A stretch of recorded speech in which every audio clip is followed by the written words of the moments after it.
अंब जगदंब. जिथे शिवभक्त उभे राहतात तिथे बंद पडते भल्या भल्यांची मती.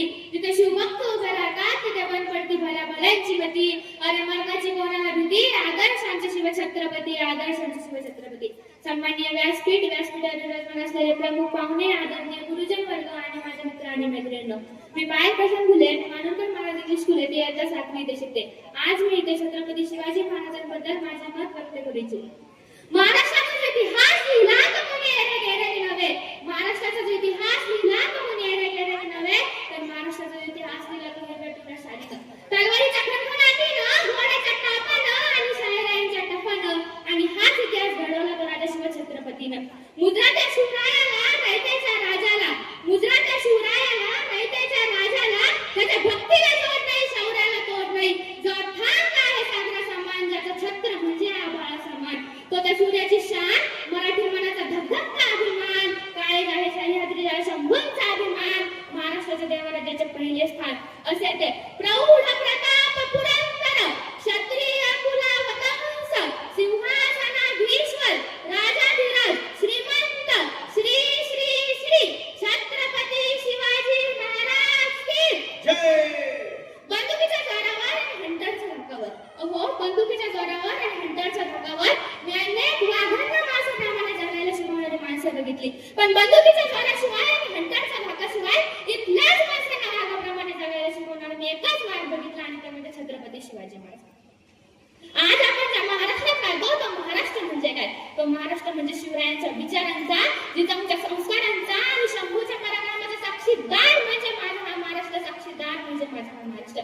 कष्टकरी शेतकऱ्यांचा, दीनदलितांचा आणि 105 हुतात्म्याच्या बलिदानाचा आणि त्या दिल्लीच्या तख्तालाही घाम फोडणारा जिगरबाज माझा मध नवऱ्यांचा हा महाराष्ट्र, जिगरबाज माझा मध नवऱ्यांचा हा महाराष्ट्र. आणि याच महाराष्ट्राच्या मातीत 19 फेब्रुवारी 1630 रोजी एका रत्नाचा जन्म झाला, आणि त्या रत्न म्हणजे छत्रपती शिवाजी महाराज. छत्रपती शिवाजी महाराजांनी त्यांच्या आयुष्यात वस्तू वापरल्या व माणसं जपवली, पण आपण मात्र माणसं वापरतो, वस्तू जपवतो. त्यांनी त्यांच्या दूरदृष्टिकोनाने भारताच्या इतिहासावर सुवर्णाक्षराने इतिहास दिला. त्यांनी ऐकलेली प्रत्येक ना प्रत्येक गोष्ट आपल्या मनात ठासून भरली आहे, आणि असाच एक प्रसंग मला तुम्हाला सांगावासा वाटतो. छत्रपती शिवाजी महाराज कर्नाटकाच्या मोहिमेवरून महाराष्ट्रात परत होत होते, तेव्हा तिथे बेलवाडी नावाचे एक गाव होते. तिथे छोटासा किल्ला होता. मल्लम्मा देसाई नावाचे ठाणेदार तिथे राहत होते. दादाजींना वाटलं जाता जाता गड घेऊन जावा, म्हणून त्यांनी थोडं सैन्य गोळा केलं व त्या मल्लम्मावर चाल करू केलं. पण मल्लम्मा ही जिद्दीची, चिकाटीची, त्याने त्यांच्यात प्रहार केला, आणि येथे मात्र मावळ्यांचा पराभव झाला.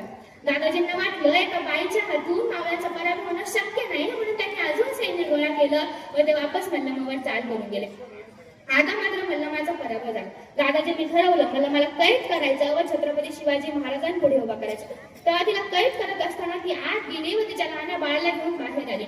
तेव्हा ती छत्रपती शिवाजी महाराजांपुढे दरबारात उभे गेले, तेव्हा तिला वाटलं जसं प्रत्येक राजा आपल्या गुन्हेगाराला शिक्षा देतो तसा हाही राजा मला शिक्षा देणार, मला आणि माझ्या बाळाला मारून टाकणार. तेव्हा ती छत्रपती शिवाजी महाराजांपुढे नतमस्तक झाली व म्हणाली, राजा मी तुमचे गुन्हेगार आहे. राजा, जी काही शिक्षा द्यायची असेल ती मला द्या, पण यात माझ्या लहान बाळाचा काहीही दोष नाही. हे ऐकून छत्रपती शिवाजी महाराजांनी स्मित हास्य केले. त्यांनी चिटणीसला इशारा केला. चिटणीस आत गेला व दुधाची वाटी घेऊन बाहेर आला. छत्रपती शिवाजी महाराजांनी मल्लम्मा देसाईचे मुलाला उचलले व मांडीवर घेतले, आणि त्या दुधाच्या वाटीतून चमच्याने त्याला दूध पाजले व म्हणाले, हा जो आमच्या मांडीवर दिसत आहे ना तो आमचा भाचा आहे. अहो म्हणजे तुम्ही आमच्या भगिनी झालात हो, आणि कोणता भाऊ आपल्या बहिणीचे राज्य हिसकावून घेतो? ओ दादाजी, या बहिणीच्या राज्य घ्यायचे नसते, त्या बहिणीला राज्य द्यायचे असते. असे त्या काळातही माझ्या राजानं मल्लम्मा देसाईचे राज्य परत तर केलेच केले, त्यावरही तिला बांबी चोळी देऊन तिच्या राज्यात सुखरूप परत केले.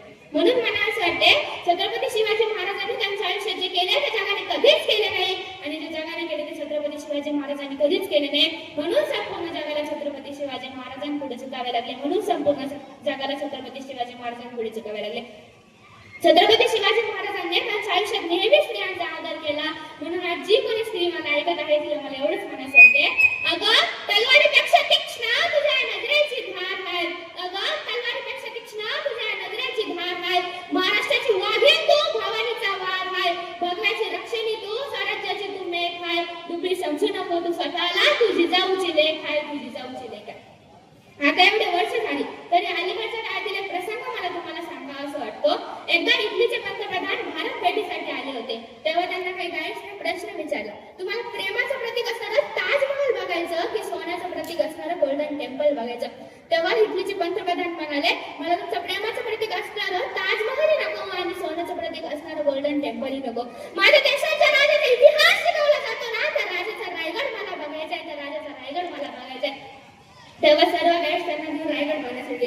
म्हणून तुम्हाला सांगावंच वाटलं, तुम्ही जगाच्या मठात कुठेही गेलात आणि तुम्हाला विचारलं तुम्ही कुठून आलात, तर त्यांना अभिमानाने सांगा, ज्याने मरणालाही लाजवले आणि आलेल्या मरणाला जगायला शिकवले, असं छत्रपती शिवाजी आणि छत्रपती संभाजी महाराजांच्या भूमीतून आलो आहोत, असं छत्रपती शिवाजी आणि छत्रपती संभाजी महाराजांच्या भूमीतून आलं.